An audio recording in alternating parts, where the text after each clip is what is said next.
Hey everyone, so now that the action phase of Wano is in full swing and the prospect of Luffy fighting Kaido is getting closer and closer to actually happening, it's time to talk about Gear 5. Also, just so you know, I brought my dog to film today because of reasons, so you might hear him walking around and doing things like he is right now, so just ignore him. The main thing we're talking about today is Luffy going to get a 5th gear? And if so, what would that be? First of all, I think that yes, Luffy is definitely going to be getting a 5th gear. Now, I'm not going to argue that this has to be by the end of Wano, though I certainly personally think that this would be the arc where it would make the most sense for him to get it, and I'll explain why that is later in the video. However, longtime viewers also know that I personally believe Wano is going to be a lot longer than most people think, which plays a large part in why I feel that way. So, I don't think Luffy would be breaking out a brand new Gear 5th form in today's battle against Kaido. I think that would be a bit sudden. However, that's not important. Whether or not Gear 5th happens by the end of Wano, whether or not it's in a later arc, the when doesn't matter. The point is that I definitely think that it is something that we can confidently expect to happen some point down the line. So, before getting into what I believe Gear 5th is set up to be, let me explain why I am confident that Luffy is going to get a Gear 5th. Because I know that there are some readers who have started to believe that Luffy is simply going to continue to develop more Gear 4th forms indefinitely, and that he is done developing entirely new gears beyond Gear 4th. So, to start with, we are gradually starting to see that the way Gear 4th works is actually very utility-based. Luffy has 3 different forms of Gear 4th that we know of: Bound Man, Tank Man, and Snake Man, and very possibly more, though I will talk about that later in the video. And what's interesting is that these forms are not necessarily innately better or worse than one another. Rather, switching from, say, Bound Man to Snake Man, you could think of it as a sort of horizontal improvement, if that makes sense, instead of linear. It's not necessarily straight up better, it just serves a different purpose. It's as though Luffy is taking his physical stats, his physical boost from Gear 4th, and not necessarily increasing them, he's just redistributing them as needed. We saw the same thing between Bound Man and Tank Man. So what that means is that whereas Bound Man seems like the base Gear 4th form, anytime Luffy is breaking out a new Gear 4th form, it's not necessarily better than Bound Man. He's not necessarily getting stronger overall, he's just shifting his fighting style to focus on what's important in the moment. For example, switching from overall good stats to maximizing his durability. And I'm sure that lots of times Bound Man, the standard form, is still going to be the best in the moment. Now, I really like that idea of, horizontal improvement. It just adds a lot of variety to Luffy's fighting style, and I think it's a great concept overall, as not every new power-up needs to be a linear power-up. However, I don't believe that Oda ever intended this to be the case for Luffy indefinitely, where each time he's revealing a new form from now to the end of the series, he's never actually getting stronger. Rather, I think we can look at the timeline of Luffy in the post-time skip and kind of speculate at some phases to Luffy's progression and what's coming next. So, when Luffy came out of the time skip, Oda really held back on showing how strong Luffy was. Luffy's all-out form was Gear 4th, but after a 2-year time skip, it's not fun to have the hero just show his full strength right away. It's much more dramatic to build up to the final reveal of how strong he's really gotten over those 2 years. And so this first 200 chapters up till the climax of Dressrosa was Oda having Luffy hold back until he could finally show off his real strength in as dramatic a way as possible. After that point, now the reveal of Luffy's max strength is done. We got 200 chapters to milk out of it from the time skip to the end of Dressrosa, so from here on out we're entering the next phase where Luffy should start to have to improve again. However, it's still way too early to have him get another drastically huge power-up. The same way that Gear 2nd, sent Luffy into a completely different level that felt many times stronger than before, and the same way that Gear 4th replicated that feeling all over again, it's just too early at this point, so soon after the time skip, to have Luffy immediately get another big jump, like we just got to see how strong he was so far. So new forms are great, but they generally feel somewhat cheap when that's the immediate next step anytime the character has to get stronger. I'll always say that part of the reason Gear 2nd was so amazing was because Luffy went 400 chapters before breaking out that new form. And so the next phase that we've been in for a while now is, as I see it, the in-between stage, where now Luffy has to start gaining experience and improving the skills that he already has. We see that with him slowly getting better with observation haki, and now armament as well, and on top of that he's getting more and more used to using the Gear 4th that he has, as initially just one usage would leave him completely drained, whereas now he can swap in and out of it as easily as Gear 2nd pretty much. So during this phase of Luffy's progression is where he's basically back to the grind and getting better step by step. I think the decision to have Luffy use a variety of Gear 4th forms during this period of time that aren't necessarily better than one another, but rather provide different utility purposes, was a great way to keep showing us cool new abilities without necessarily having Luffy take a great, drastic leap forward. However, the reality is we know that even as Luffy is making these improvements, there's still a big gap between him and the top of the food chain. It's great that Luffy can break this tree now, but Oda has repeatedly shown us that the Yonko are so absurdly physically strong that two of them clashing is enough to literally split the sky. And sure, maybe Kaido will be defeated through team effort, with Luffy just coming in for the final blows or whatever, so Luffy doesn't need to be splitting the sky this arc or whatever. But my point is that at some point before the story's over, Luffy will be on this level, and that's simply not something that's going to happen with his physical stats the way they are in Gear 4th. Again, going back to the idea of writing Luffy's progression in phases, at this point Luffy is in the baby steps, growth phase. He's gotten his observation haki boosted, his armament haki is in the process of getting boosted, he's gone through multiple Gear 4th forms, and he's now comfortable finally using Gear 4th freely in general without much drawback. If the Luffy that came out of the time skip was basically an unpolished fighter who had developed a lot of new abilities but hadn't really mastered them or tested them yet, then the Luffy we've got now is battle tested and pretty close to maxing out his current arsenal.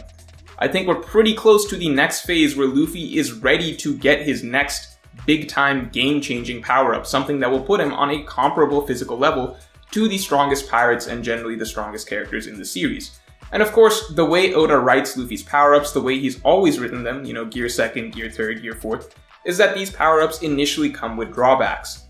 Gear 2nd was extremely hard on Luffy's body and took years of his life away, so he would use it only when absolutely necessary, at least at first.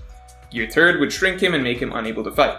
And Gear 4th not only had a time limit, but it would also sap his energy and make him unable to use haki after time was up. However, a key indicator that Oda is ready to write in the next power-up for Luffy, like the next big power-up for Luffy, is when the previous power-up is normalized. By that, I mean, pre-time skip, Luffy would try to use Gear 2nd and 3rd only when against the strongest enemies who required it. Because they had drawbacks, these were techniques he had to use sparingly to show that he was putting, he was deciding to put everything into going all out for a brief period of time. But post-time skip, we should have all realized that Luffy now had another trick in his bag at that point, as Gear 2nd and 3rd were no longer really even power-ups. They're basically just techniques that he mixed into his normal attacks to make them faster or hit harder. He used them now with no repercussions. They were now normalized. They were basically part of his base, standard arsenal. And now, the new form he takes when he's ready to go all out and push past his limits for a brief period of time, that was revealed to be Gear 4th. Only now, Gear 4th's been normalized as well. Like, Gear 4th is simple for him. It no longer feels like he only busts out Gear 4th when he has to go, 110% all out. It's basically just natural for him to use Gear 4th. And so look, this is just standard storytelling. That means it's time for the next thing. Mangaka generally don't write these final form power-ups to be easily accessible. They're generally reserved for when the main character needs that extra push that comes with repercussions. That's what makes these final forms exciting. And Oda has shown that's how he likes to write things as well with Gear 2nd and Gear 4th. So the fact that Gear 4th is being written the way it is now, where there's no longer any repercussions, it's easy for Luffy to use, indicates to me that the time is coming in the maybe not so distant future where Luffy is going to be having to go one step beyond again, with a new form that will now be the new limit-breaking, last resort, all-out mode with its own repercussions. I think there is zero chance that we just get to the final battle of One Piece with Gear 4th being Luffy's ceiling, with this form that he can now so casually use being basically his absolute limit. Now, let me address what I see many people argue, which is that, okay, maybe if Gear 5th is going to be a thing, then why can't it just be the same thing as Awakening, right? Isn't it possible that Luffy will get Devil Fruit Awakening and he'll just call that Gear 5th? No, that doesn't make much sense, at least based on what we know of, Parmashia Devil Fruit Awakenings, what they look like. Multiple times we've been shown that Parmashia's Awakenings seem to be the ability to spread your Devil Fruit ability to your surroundings, right? We saw this with Doflamingo, turning Dressrosa into strings, Katakuri turning the Mirror World into Mochi. The simplest assumption is that Luffy's Awakening would also be turning his surroundings into rubber, based on what we already know. I think it would be kind of weird for Oda to show us multiple Paramachi awakenings being specifically changing your surroundings unless he was preparing us, the reader, for what Luffy would eventually be showcasing. Sure, it's possible that his ability will be totally different than Doflamingo's and Katakuri's, it's possible, but then if you take into account the fact that Luffy turning his surroundings into rubber seems like the perfect counter to Blackbeard's Quake ability, like literally the perfect counter to Earthquake's making the entire surroundings bouncy and rubbery, like to the point that this seems like a very deliberately planned fruit counter. I would say it's like almost guaranteed that Luffy's awakening will be very similar to Doflamingo and Katakuri's, which is changing the surroundings into his ability. And, assuming that's what his awakening is, that doesn't really make much sense for being Gear 5th, right? Like, gears are always a new form. It's always Luffy reshaping his body in some way to push his body past his limits. That's why new gears are so exciting, because it's Luffy taking on a form that pushes his body to the extreme for a brief period of time, sacrificing something in exchange for dramatically boosting his fighting stats momentarily. Awakening is nothing like that. It seems like something you can use, pretty straightforward and casually with no real repercussions or limits. Like, Luffy could probably, once he gets it, Luffy could probably use Awakening as casually as he uses Future Sight if he wanted. He could probably use Awakening while just walking around. He could probably use Awakening while also using Gear 2nd or Gear 3rd or Gear 4th. It doesn't really make sense to call it Gear 5th. Obviously, Awakening will be an amazing overall boost for Luffy, but it's not going to be a new form. It's different. It's a technique. Like, the idea of a gear beyond Gear 4th would be some ascended, all-or-nothing special form that he's using to take himself over the top. So, all that being said, what is Gear 5th going to be then? I think it's actually fairly simple. I think it all goes back to the fact that there are multiple forms of Gear 4th. And as I talked about earlier, most forms aren't better or worse than the others. It seems more like a redistribution of stats each time. For example, Snake Man doesn't have the raw power that Bound Man does, but it's faster and can stretch much better. Tank Man can't stretch like Snake Man, but it seems like a vast increase in durability from both Bound Man and Snake Man. And I'll add that I actually don't think we've seen all of the Gear 4th forms yet, though I think we will by the end of the Onigashima battle. Because, here's what I mean, if we go back to the chapter Gear 4th was introduced, and pay attention to Doflamingo's commentary throughout that chapter, Oda actually seems to use Doflamingo as a mouthpiece to explain that there are actually 4 key components to what makes Gear 4th so great and so different than what Luffy had before. First, Gear 4th is ridiculously strong. Second, Gear 4th is absurdly fast. Third, Gear 4th is unreasonably durable. And fourth, Gear 4th can stretch in extreme ways. Go read that chapter, chapter 784 again. It's those 4 key things that Doflamingo highlights, one at a time. Hits hard, flies really fast, can't be damaged, and stretches to extremes. So power, speed, durability, and stretching. Now, those are the 4 key components of Bound Man, but look at the other 2 forms that we've gotten, Tank Man and Snake Man.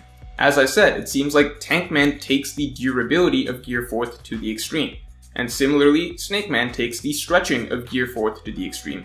I think a lot of people have actually mistaken Snake Man to be Luffy's speed form, but rereading the fight, it's actually only specified that Luffy's stretching is much faster, not that his actual overall movement is much faster. It's never implied that he's in Snake Man form, he's flying around a lot faster than Bound Man, just that his attack stretching speed and stretching versatility have gone up.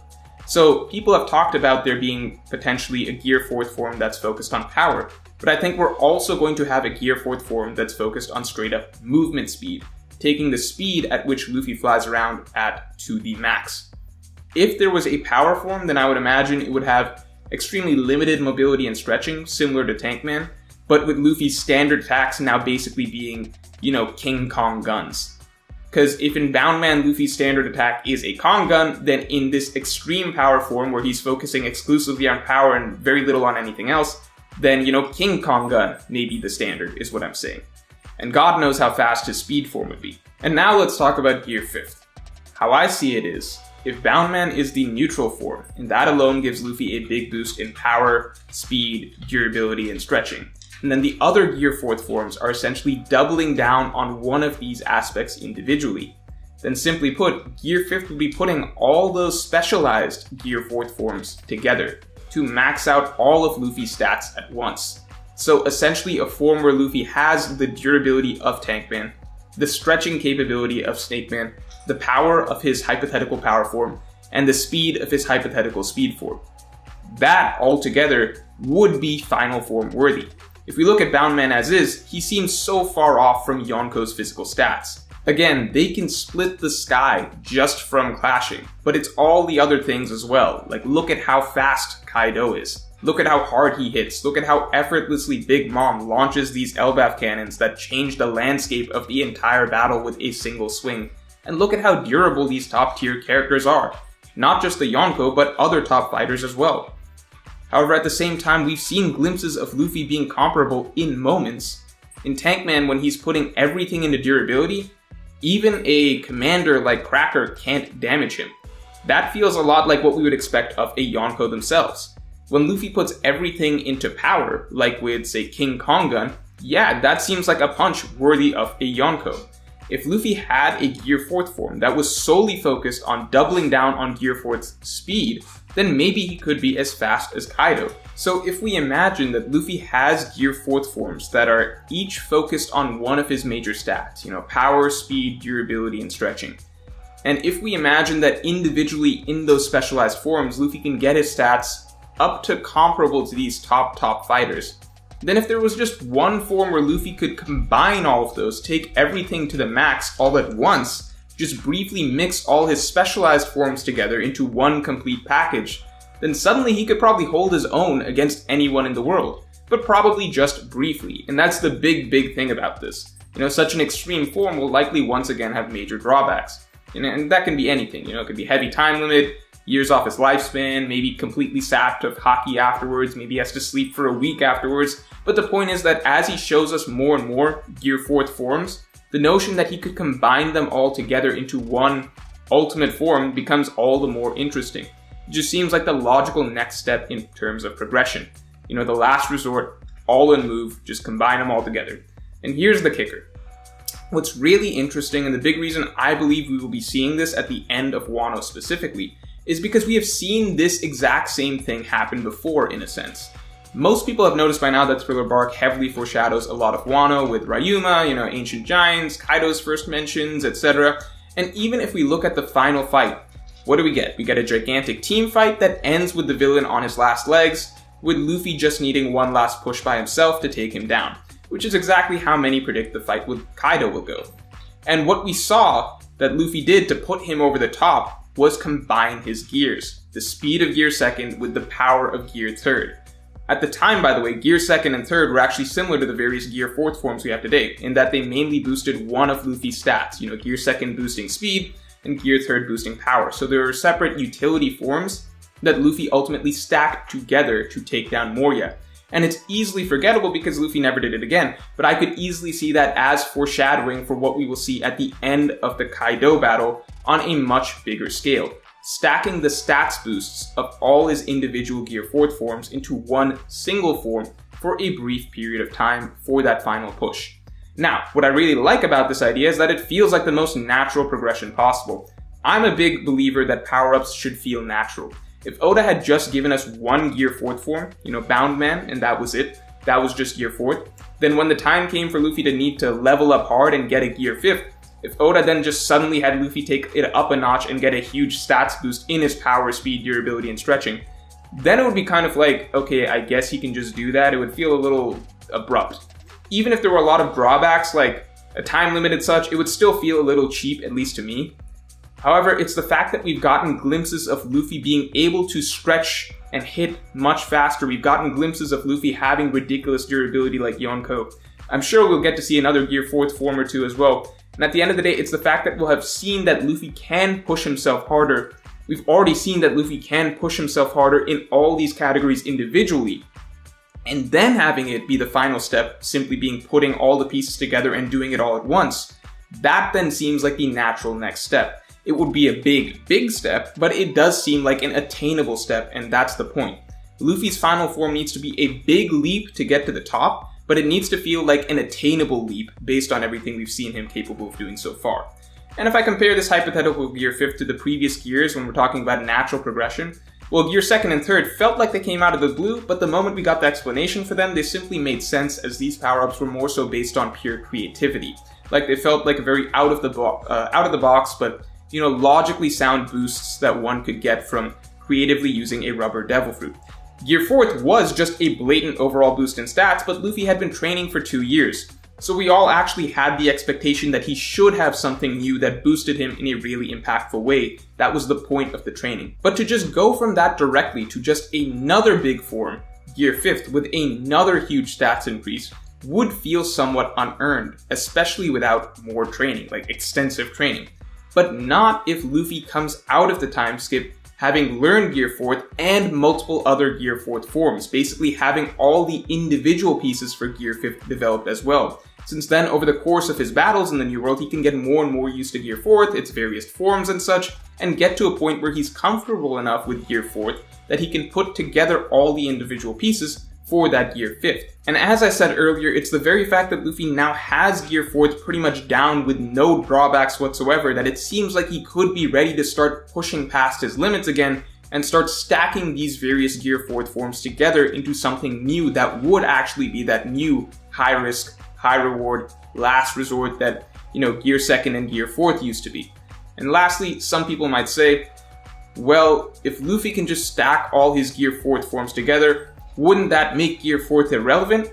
And wouldn't it especially make Gear 2nd and 3rd irrelevant? No, I think it would actually be perfect for where Luffy's at right now. At this point, Gear 2nd and 3rd are pretty much automatic for Luffy. They're not even forms for him anymore, so let's stop thinking about him like that. They're just techniques that he mixes into his base fighting style. Really, it's mostly just base Luffy, and then Gear 4th Luffy when he's going serious. Then Gear 5th would be the form for those major life or death, all-on-the-line battles with the big bads. It's not something he would pull out against Ulti or Page 1 like he might with Gear 4th.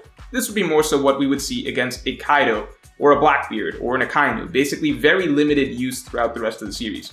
So, if Luffy has that in his bag, we would basically have, base Luffy as a very competent fighter with Gear 2nd and 3rd at his disposal, then Gear 4th and any of those Gear 4th forms for when he wants to get serious against tougher opponents, and then in those rare instances against the very tippy-top characters of the world, we would probably see him break out Gear 5th as the absolute last resort that gets him to that level. So, if you enjoyed this video, then definitely like, comment, and subscribe, and you can get my extended thoughts on this and all future topics on Patreon. Link in the description below.